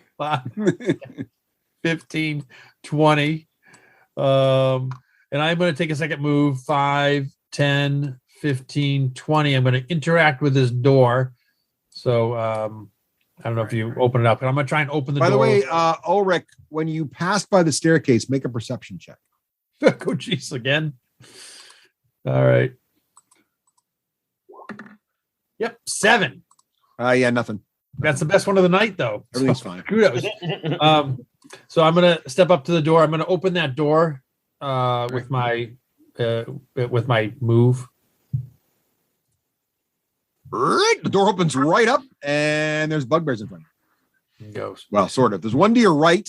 There's ice on the floor. There's a flaming sphere. Well, you can see it all. There's actually 3 bugbears in the room. This room, by the way, I haven't had a chance to really describe it because it's been sort of action-packed here. There's old stone bunks on the walls. Clearly, this is an old barracks. It is lit and heated by the glowing iron brazier in the middle of the room. And there's another door opposite the door you're on that is currently closed. You also notice the door you're at, there is a barricade system that's currently up. The door across the way doesn't seem to have this barricade system, which is sort of interesting. All right. When I open the door, I look at the bugbear straight in there, shield up, axe in hand. We have destroyed the black spider. We have crushed all who have come in front of us, including those nasty skulls that you were terrified of. Kneel, and you will live. Fight more. We will crush you.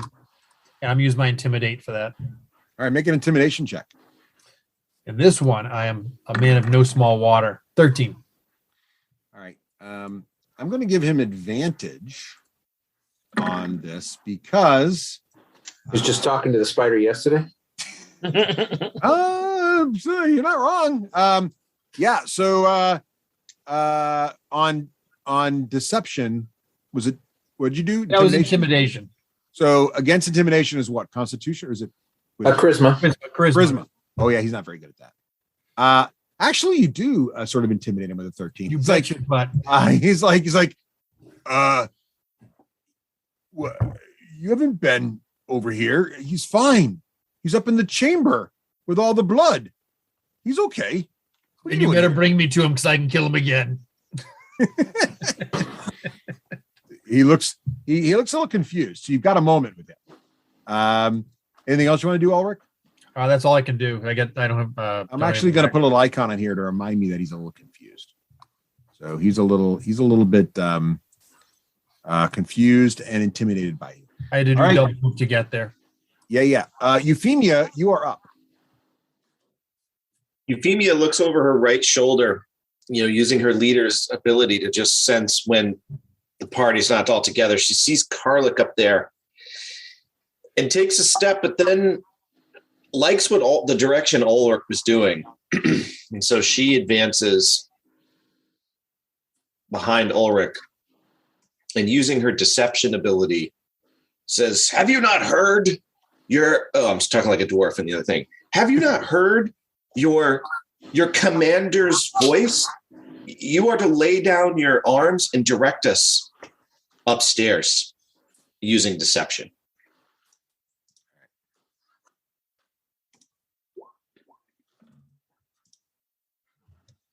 John, what do you call it when it's not a nat 20? It's a Dirty 20. dirty 20. Awesome, Rafe. Okay. That's pretty good. He's going to make a little intelligence check there on that one.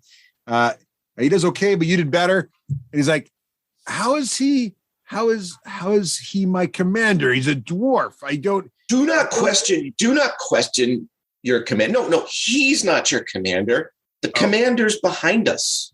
Oh, I would not question it if I were you.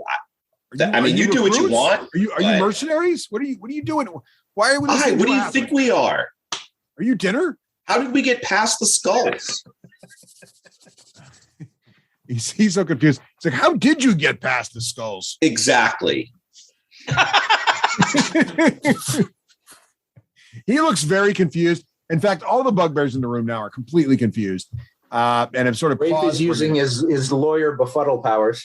Yes, he's befuddled the whole room of bugbears. In fact, they're going to skip their turn. So this bugbear is confused. The flaming skull smolders. Thalric, what are you going to do now that you've seen the shenanigans happening at the door? It's pretty crowded over there. I'm tempted to follow the cow up north. Rusty would take flaming spear damage unless he moved. Oh, yeah, good point. He does. In his confusion, he takes flaming spear damage. He gets the deck save thing. Oh, yeah, he's going to make his deck save. Seppi, go ahead and roll damage for the flaming spear. He rolls a nat 20. So It takes half. Yep. Takes 5 or 4. Ow! 4, sir. 4. Stop punishing me. I'm listening to you. All right. All right. As much as I want to follow the herd north, I'm gonna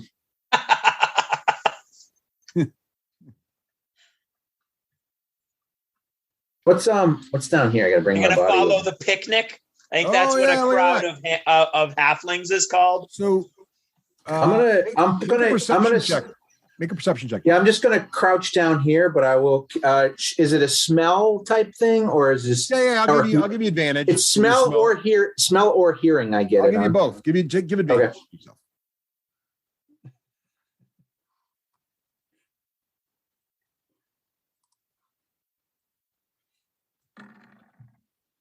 23.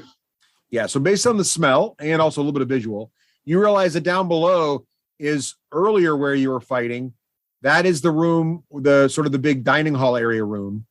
And then if you were to go down and to the right, you'd circle back around and come back up into the skull room. Oh, gotcha. So that's where you've been. Okay. I'm gonna I'll do the dodge action because it's the thing to do. It is the new move. All right. Hi, Rick. You see there's a lot of confusion going on ahead of you, mostly in the bugbear side of things. Okay. So as promised, I'm going to move the flaming sphere in its 30 feet path first to get rid of the ice that I put down. So I'm going to roll it down, and then I'm going to have it charge that guy in the back.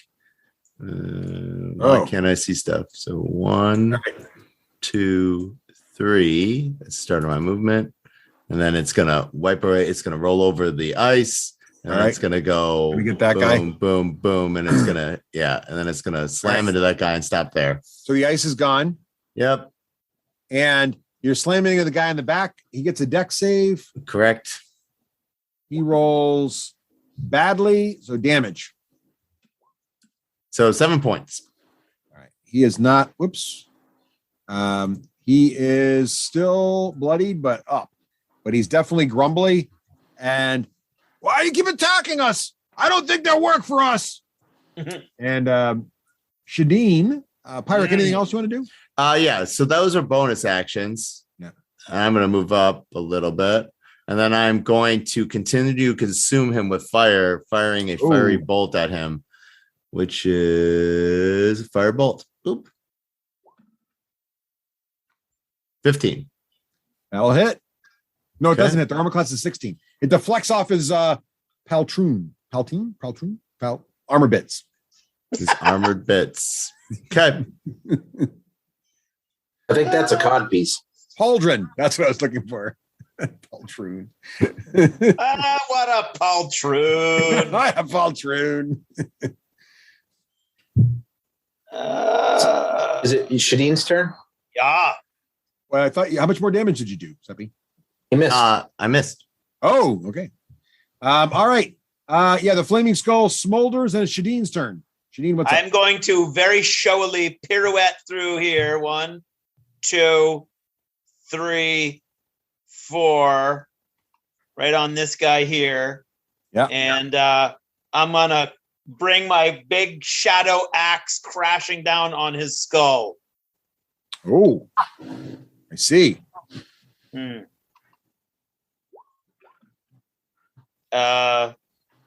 That would. Oh, I'm gonna curse him as I come around the corner. Oh, nice. It's not actually going to help me much this time around.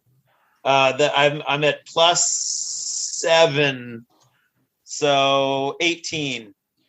18. Oh, no, not 18. No, sorry. It's, yeah. 15. 15 to hit. 15 to hit. That will deflect off his pauldron also. Oh, Poltroon in the bugbear Poltroon. tongue. Tolerance. See that Moradin's murder squad's in full power swing here. Yes. Oh, that's all I got. All right. The bugbears are holding the line. So it's a holy cleansing. Yep. Flaming skulls are smoldering, and it is Karluk's turn. Karluk, you're there in the corridor. The smell of bugbear strong in your nostrils. We're not leaving you any, Cowlick. Calic is very concerned about a bugbear ambush from the rear. And I can run through mazes really well. So Calic's going to advance upwards to here. Look. That would be 4 squares. What do I see to the left, Russ? Oh, what do you see? Oh, you barely. Okay. So interestingly, let's see what you see. Do you have night? Good thing you have your candelabra with you. I see 2 bugbears. Oh, you Just do. barely in the dim light. How much do you radiate light, Karluk? 30 feet bright and then 30 feet dim. All right. 30 feet bright. And then there we go. And then Did our bloody Minotaur just go running by himself away from the party? Yes. I'm going to run right back down. All right. So here's what you see. So I was thinking I should have herded him like a sheepdog. Your gleaming light shoots out of this corridor into this room. Like a shelter. And I have things to describe to you. So you see what looks like sort of a collapsed cavern situation going down, and it's like a wide rift sort of in front of you, and there's a stream pouring out sort of the north side. You can sort of see the stream in the edge of your light there, actually. And between where the cliff drops down and the stream, you do see a couple of bugbears standing down there, and they seem to immediately notice your light. And you notice, make a perception check, if you would. Can do. Perception. I'll just roll it straight.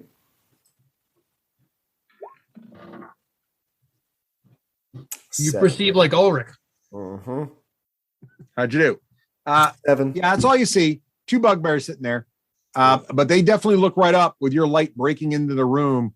They look a little startled to find someone coming from your direction. But they immediately growl and say something. Do you know Goblin? I do not. They say something. And with that perception you rolled, you can't really figure anything out besides that. And as we say in our party, if you see something, say something. I knew we were getting ambushed from the north. Calic is then going to finish his movement 2 squares here and then take an extra move. 1, 2, 3, 4, 5, 6. Come right on up there. There we go. Bugbears are coming from the north. And that's my turn. All right. That's what we call drawing aggro, kids. All right. Okay. Leroy Jenkins! All right. I was pretty sure. All right. Oh, Jesus, Carlin. All right. Carluck does his thing, and it's time now for another bugbear. A bugbear who's got a problem with a flaming sphere, among other things. He falls back one to away from the sphere, getting right next to that rack of javelins, takes another javelin, and let's see, eeny meeny, he's going to choose between the dwarf in the doorway and the shadowy, there's no choice. Shadowy, scary Shadeen with all of his pirouetting and shadow accent. That guy's definitely scarier. Plus he just beat the crap out of one dude. So he throws a javelin right at you, Shadeen. Yeah. Welcome to try. However, his roll is not stellar, and he gets a 10. No, it is. It's stellar. It's going right for my head, and then with a deflection of the shadow axe, clang, and I stick it into the wall behind me, and I roar. I got to remember I could breathe poison too. Yeah. Anyway, that's what happens. Okay, so this other bugbear, the one on you, Shadeen, the one in front of you, he looks like fresh and grumpy. Fresh as a that's sort of daisy. It's I also eat turns out daisy. it's the name of a common soap that bugbears use, fresh and grumpy. But he's going to attack you with his morning star. So he brings out this huge weapon and he just swings it at you with vigor, and he's going to roll a natural 2. It's Starfall time. Which plus 4 is going to be a 6, but is insufficient probably to hit you. So I couldn't hit the side of the barn, literally.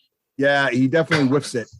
All right, Ulrich, it's your turn. All right. As I hear him come in the door, I yell, "This one's mine!" What? I can't see my guys in there. Oh, there's a bed up there. All right. Can I stand on that bed right here? Sure. Yeah, that would be dramatic too. So I'm going to step up here. They are stone You go. beds too, as I described. So Okay. they'll easily support your weight. You saying he's And I'm going to look down. I step up this guy. Are he you goes, dwarf shaming him? I am. I'm just gonna saying, if say, it's an old beat up place, the beds would still be functional. I'm going to then turn and goes, I warned you all to stand down. This is your last warning. I'm going to hold my action. If this guy does anything besides drop his weapon, I'm going to attack him. But I hold my action waiting for that. All right. And I will, and that's that. Euphemia, what is your reaction to all that? Euphemia looks around and says, no, Carlick. And so she goes 1, 2, 3, 4, 5. 1, 2, 3, 4, 5. Carlick, this way. What have you been doing? Bugbears coming from the north. It's a good thing I spotted them. They're sneaking up on us. It's a good thing I spotted them. How many? At least 20. 2. Okay. No more than 10. Bonus move back 1. All right, come follow me. Get out of here this way. And then 1, 2, 3, 4, 5. Looks to Pyric. Pyric. 2 more bugbears coming from the north. That's her turn. My response is they will die too. And then Euphemia is starting to get concerned by Pyric's murderous streak. Just note this. She ends her turn. Love it. I go. I gotta make a note of the murderous streak. Oh, no, whose turn is it? It's not mine. Oh, sorry. It is Euphemia's turn. Are you done, Euphemia? Done. All right. It is now a bugbear's turn. Let's see which one. Oh, it's the one that Ulrich is threatening. Ulrich, give me an intimidation check with advantage.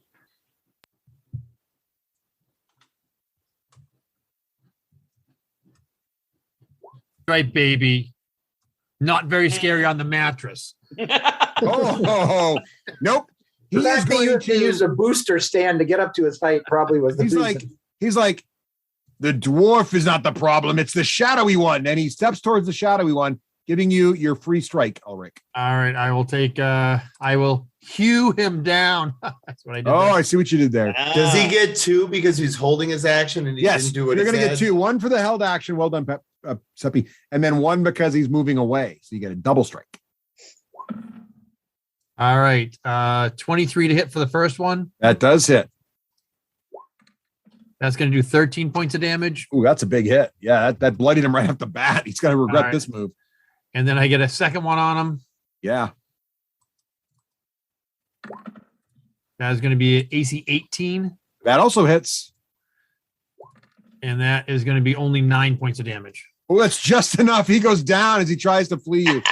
I told you to stand down. two. I did not want to kill you if I didn't have to. Well, you did. So he's down. And it is now Thalric's turn. 1, 2, 3, 4, 5 to squeeze. 6, And what I said that in Goblin, by the way. 6, I do not want to have to kill you. 6, 7, 8, Gross. 9. Wolfen. All right. Come bursting into the room, squeezing my fat wolf arse through the door, slide into the side of the here. Luckily, I did not hear what Shadeen said, and I attacked this dude with advantage. All right. Well, I didn't. What'd you get? I got a 16. Oh, I'll take the 24 to hit. That hits. I probably won't kill him if it makes you feel any better. 13 piercing damage. Okay, he is hurt, but not bloody. DC 13 strength check or be laid out for my friend Shadeen. Okay, he rolls well. Oh, that's too bad. Oh, well, you still get advantage because I'm I'm flanking. good. Yes. All right, I'm done. All right. It is Pyrrhic's turn. With my bonus action, I crash the flaming sphere into the guy who's throwing javelins. Boom. Oh, I'm going to make it here and crash He it. tries to make his dexterity save. He does not. He does not make that. Take 7 points. That's just enough. He goes down in a flaming heap. I like deadly pyro pirate. I know, right? Now, question. Shadeen wants to kill this guy because if he kills the guy with the curse mark on him, he gets a bonus, right? That's what we're waiting for. I'm pretty sure I get it no matter how he dies. Okay. Then I'm gonna get my pound of flesh. I step in here, and you see the crackling red madness on the end of my icy staff, and I jab the shocking grass straight into him with advantage. Ooh. Nice. Roll a hit. Shocking grass. Oh, You get one more. He gets advantage though. Oh, good. That'll do it. Hey, all right. Yeah. Okay. Hit him. Damage. Did it roll?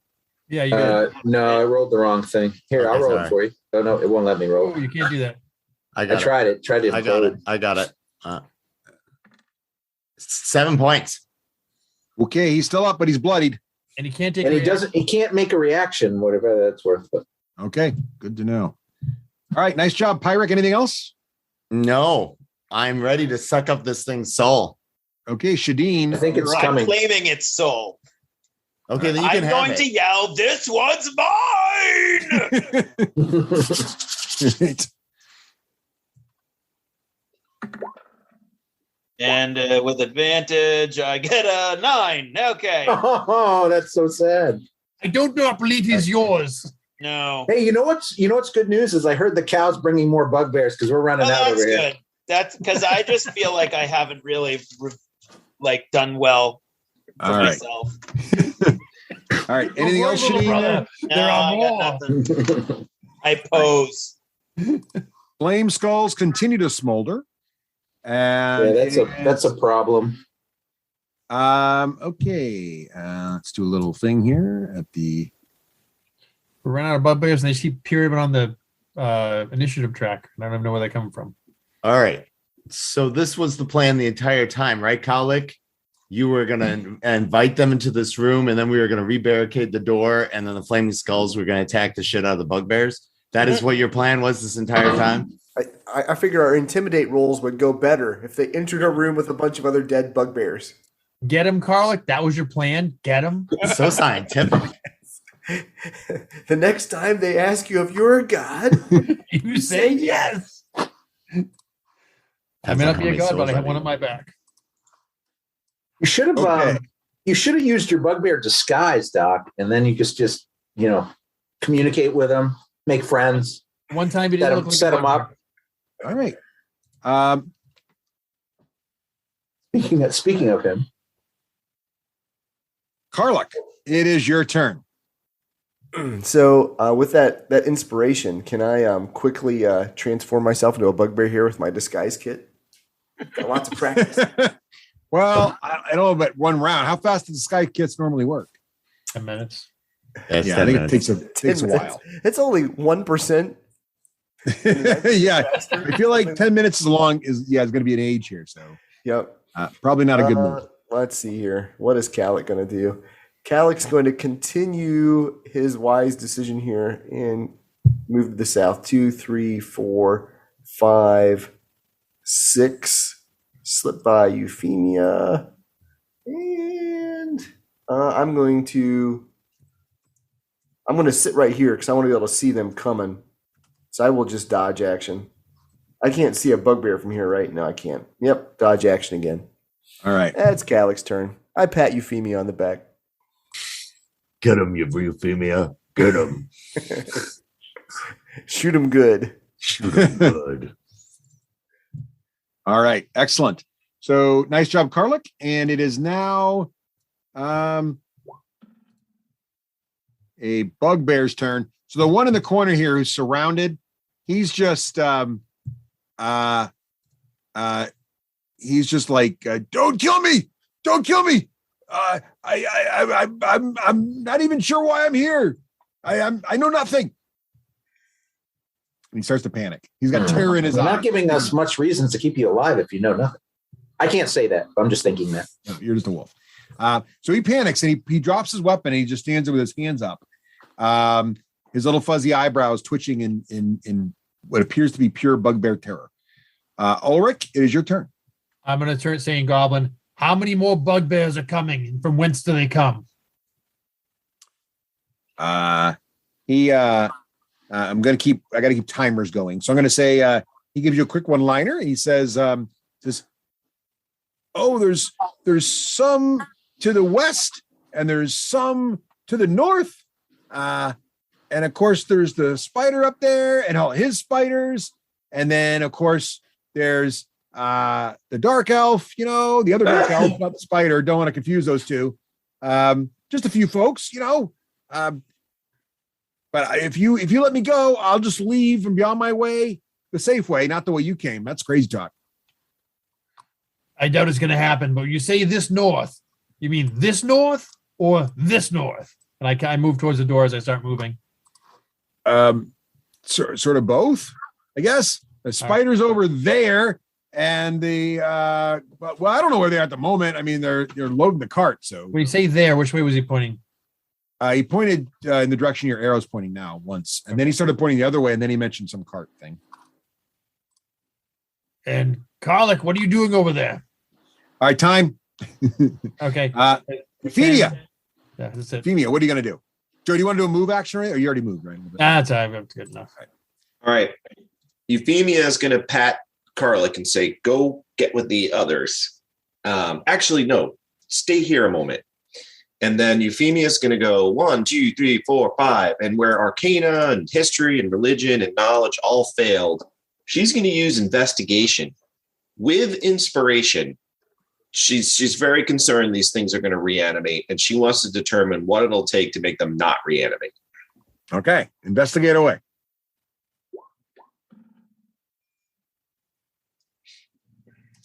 How'd we do? It's all Looks like a pair of sevens to me. Pair of sevens. Yeah. Removing inspiration. So total of 11. Yeah, 11's not enough. It would have taken some pretty good to learn more than you already knew, which is pretty much you're pretty sure that they will come back. You're not sure when. You're not sure what's going to prevent it, although you also kind of agree with the earlier findings. It's probably not brute force that would stop these things. All right. Anything else, Euphemia? Oh, yeah, I'll hide. Okay. All right. Skulls are smoldering. And Thalric, what are you going to do?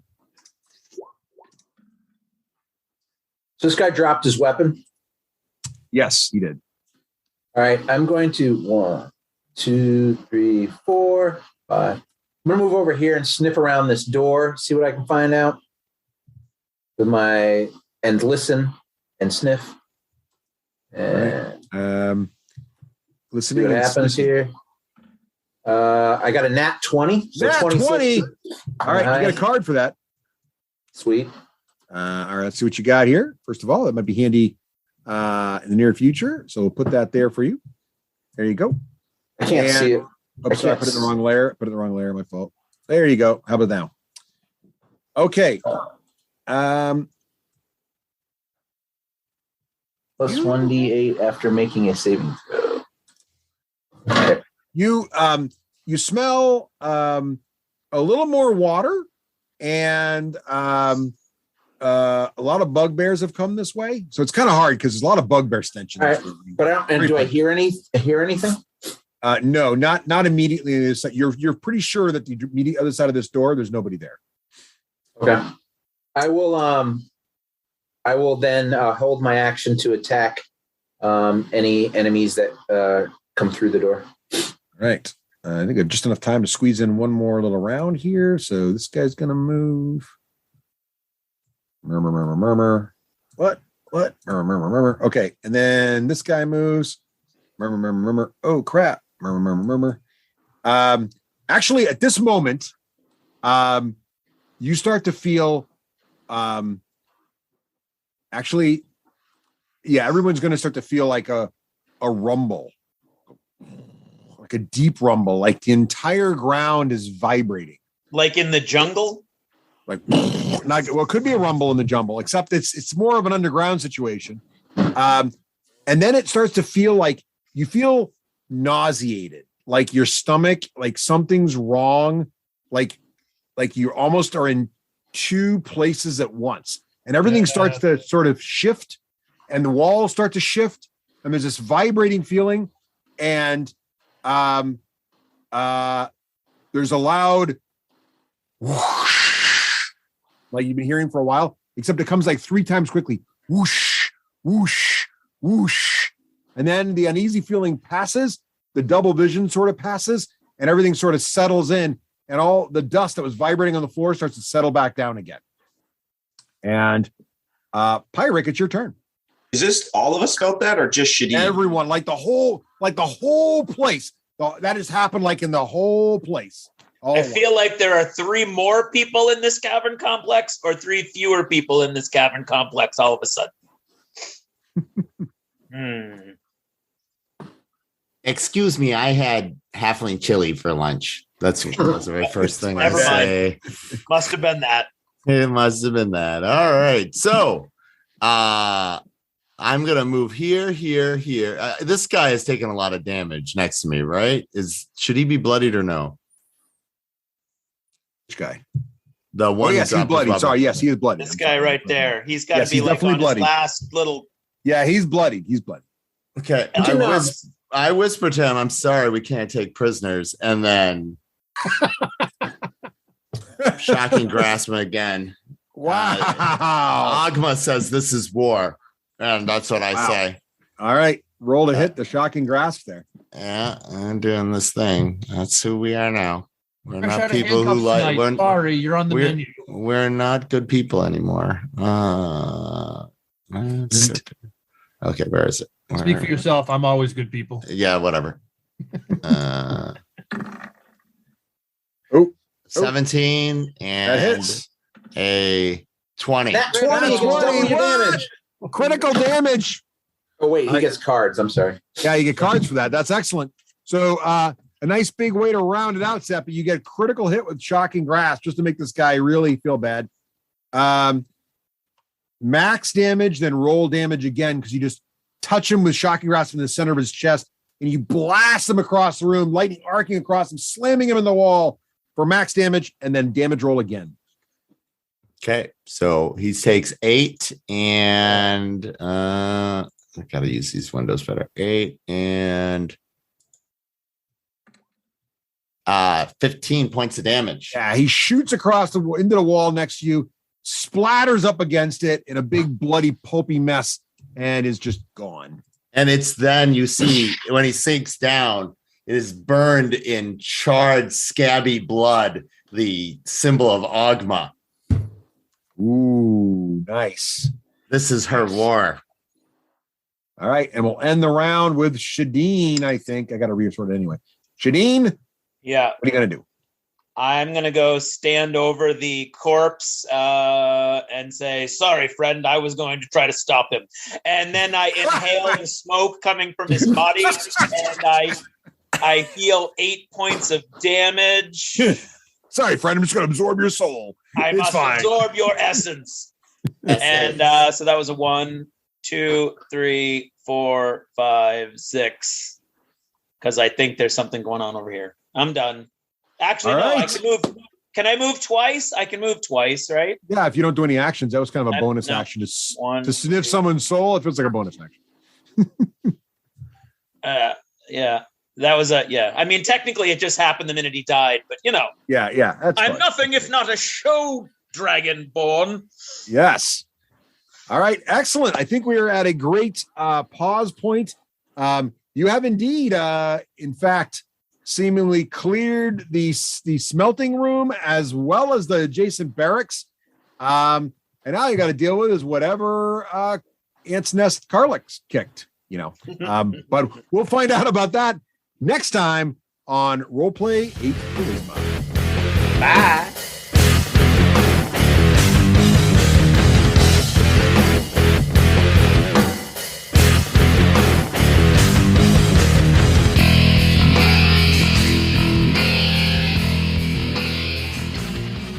Achievement unlocked. You've made it to the end of another D6 Generation episode, the podcast whose humor has universally been acclaimed as not too horrible. Please let us know what you thought of the show by emailing us at info@d6generation.com. If for some inexplicable reason you actually enjoyed this show, you can help others find out about it by leaving positive reviews on iTunes. Thanks for listening and happy gaming.